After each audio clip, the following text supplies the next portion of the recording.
You have probably heard about SpaceEngine or Universe Sandbox before. Those are games where you can discover the universe and play around with physics by colliding planets or triggering supernovas. I wanted to play such a game, so I went on Steam, searched for Universe Sandbox, and guess what? It costs 30 euros. I don't want to pay so much for a game. I searched for free alternatives on the web but couldn't find one. So in this video we're going to build one ourselves.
I started 1 month ago in April.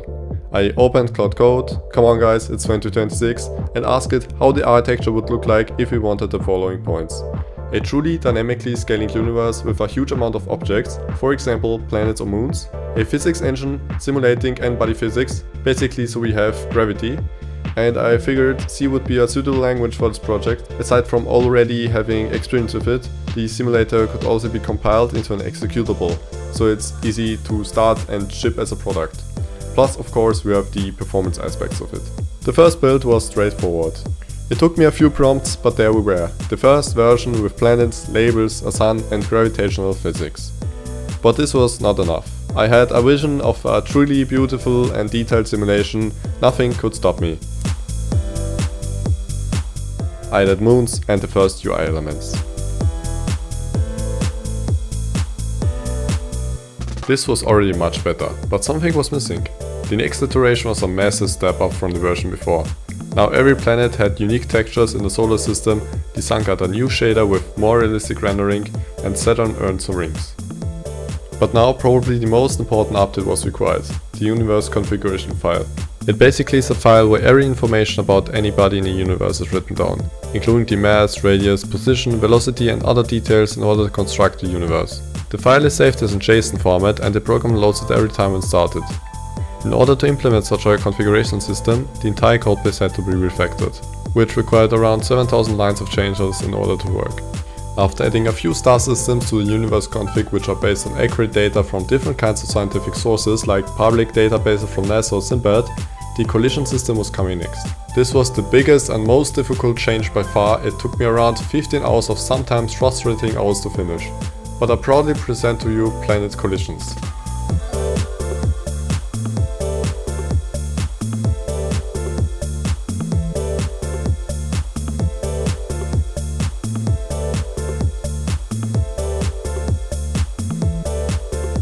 Now the simulation already looks pretty solid, I would say, but a crucial feature is still missing.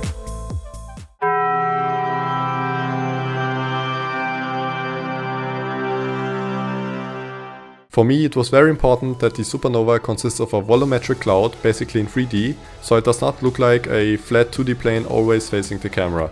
This would ruin the entire immersion and experience. I was fiddling around a bit until I was pretty happy. They're coming together. Whoa! Yeah, we might have some performance issues here. We're running at about 30 to 40 FPS when we're in the clouds. But outside, yeah, I would say, yeah, that's pretty well optimized. Yeah, we might have to work on it. In the versions after that, I worked on further improving the user experience by implementing animated ring dynamics, an inspection mode for planets and other bodies, and I enhanced a few visual details of some planet textures. Overall, I'm pretty pleased with how the simulation turned out. It took me around 1 month and 100 hours to release version 1.0. The ride wasn't as easy as it looked. Getting the collisions right and optimizing the trails so they wouldn't eat up all the performance was a big task. I had to figure out a way to dynamically optimize the trail sampling rate in order to improve how they work. If you're interested in how the simulation really works behind the scenes, check out the GitHub repository in the description below. I would really appreciate it if you could start a repository so more people can find it. I really think this open source project could compete with other universe simulators.